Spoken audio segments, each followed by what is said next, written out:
Hola compañeros y profesor, reciban un cordial saludo. Mi nombre es Sania Cano, soy estudiante de Tecnología en Análisis de Costos y Presupuestos. Hoy les voy a exponer el reto de la semana número 2. Para hacerlo, escogí el libro Administración Financiera, Fundamentos y Aplicaciones del escritor Oscar León García, con el cual leí y analicé el capítulo número 2 titulado Decisiones financieras e introducción al costo de capital y el EVA. Dentro del mapa conceptual que nos mostró el profesor, este hace parte de las finanzas corporativas con el tema flujo de efectivo. Este capítulo nos habla específicamente de las decisiones que se toman en una empresa, que son tres: las decisiones de inversión, las decisiones de financiación y las decisiones de dividendo. Empecemos por las decisiones de inversión. Estas decisiones determinan el tamaño de la empresa en términos de activos, lo que influye en su capacidad para operar de manera efectiva y eficiente, ser rentable, generar valor para los propietarios. Eso nos quiere decir que para tomar estas decisiones, primero se deben considerar el tamaño y proyección, ya que el tamaño de la empresa está relacionado con las expectativas de venta y utilidades de los propietarios, lo que significa que antes de comprometerse en un proyecto, la empresa debe asegurarse de que tiene los medios para llevar a cabo el proyecto de forma exitosa y que este proyecto contribuye a los objetivos de la empresa. Nos dice que la cantidad de recursos que vamos a necesitar. ¿Por qué? Porque no es lo mismo tener un bar y querer abrir otro que querer abrir 10 distribuidos por todo el país. Esto tiene unos riesgos que tenemos que analizar y también podemos analizar una rentabilidad, ya que un mayor volumen de activos puede reducir el riesgo operativo, pero también puede disminuir la rentabilidad sobre la inversión. Supongamos que decidimos abrir el local dentro de la ciudad. Hay un riesgo ya que tenemos que gastar mucho dinero, alquilar un local, renovarlo, contratar gente, hacer publicidad. Y si este bar no tiene éxito, podríamos perder mucho dinero. Pero si abrimos el bar, podríamos tener ingresos más altos. Además, podríamos ganar experiencia por si en un futuro queremos abrir más. ¿Esto a quién involucra? Involucra todas las áreas funcionales de la empresa, centradas en la alta gerencia, los administradores, los ejecutivos, gerentes y, claro, a los propietarios. Ahora, hablemos de las decisiones de financiación. Están relacionadas con la consecución de fondos para la adquisición de diferentes activos que se requieren para la operación del negocio. Es decir, cómo vamos a conseguir el dinero que necesita la empresa para el proyecto. Vamos a hacerlo a través de un préstamo o a través de capital captando dinero de inversores.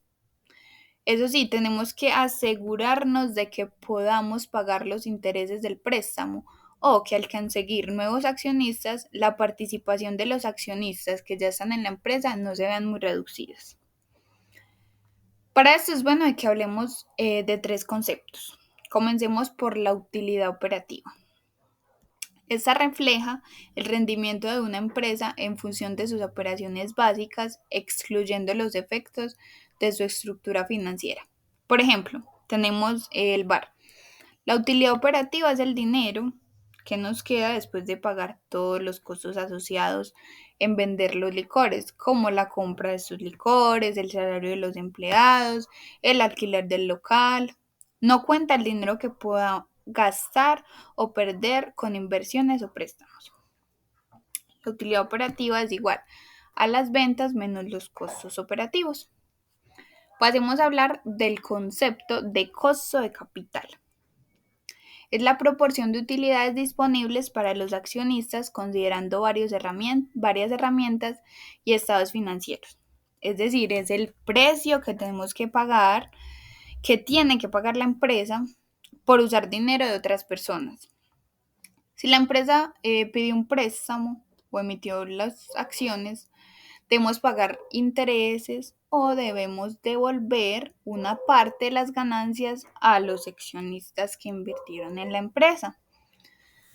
Por último, vamos a hablar de el valor económico agregado, es decir, el EVA, que es una perspectiva sobre cómo medir el desempeño financiero de una empresa en relación con sus costos de capital. El libro nos dice puntualmente que representa la diferencia entre el beneficio operativo neto después de impuestos, NOPAT, y el costo del capital invertido. El EVA muestra cuánto valor adicional se ha generado después de cubrir el costo de usar el capital. Es decir, el EVA nos dice si las ganancias son suficientes para cubrir el costo del dinero que invertimos en este negocio. Si el EVA es positivo, significa que estamos ganando más de lo que nos cuesta el dinero que usamos, y si es negativo, estamos perdiendo valor. El EVA es igual a la utilidad operativa neta después de impuestos nota, que es la ganancia que obtiene la empresa después de restar los impuestos, pero antes de considerar los costos financieros y los intereses, menos el capital total por los costos promedio ponderados del capital. Bueno, por último, vamos a hablar de las decisiones de dividendo. Son muy importantes para la gestión financiera de una empresa porque define el reparto de las utilidades. Citando a Oscar León García puntualmente, las decisiones de dividendo involucran la determinación de la proporción que de estas utilidades se repartirán a los asociados, y se debe considerar el monto de las utilidades del análisis de la forma como ellas han quedado invertidas en los diferentes rubros de activo y el presupuesto efectivo para asegurarse de que el dinero estará disponible para repartir. O sea, cómo repartimos las ganancias y cuántas de esas ganancias vamos a reinvertir. Esto nos lleva a hablar de las políticas de dividendo, que mantener una política estable de dividendo es muy importante, especialmente para empresas grandes o con muchos accionistas.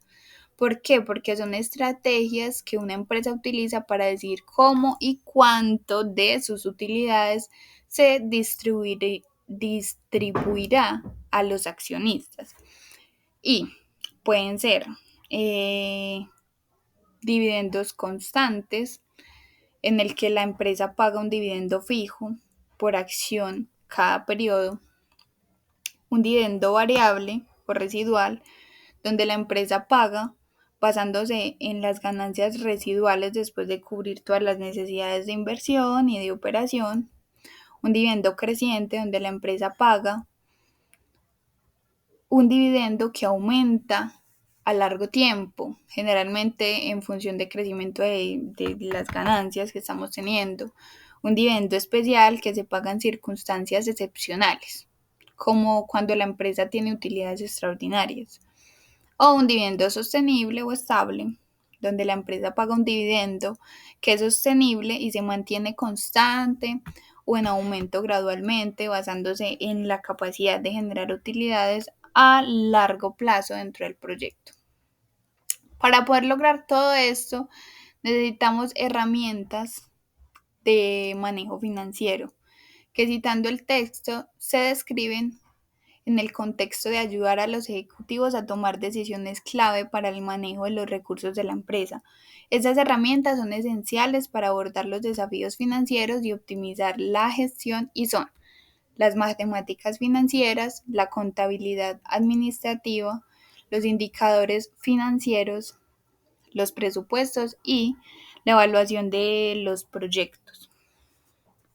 Para finalizar este video, les cuento que esta semana aprendí mucho sobre las finanzas corporativas, que es algo que yo sabía muy poco y que me pareció muy interesante. Este capítulo fue muy difícil de leer, precisamente porque yo no tenía mucho conocimiento de este tema, pero la verdad me alegró poder profundizar, explorar ejemplos, buscar explicaciones externas, porque tuve que ver muchos videos, leer pues muchas cosas para poder entender muchos conceptos de los que decía este capítulo, para poder entenderlo. Definitivamente esta semana sí fue un reto, estuvo lleno de aprendizajes, que es lo más importante. Así que pues no siendo más, muchas gracias a todos por escucharme y nos vemos la próxima semana con otro reto.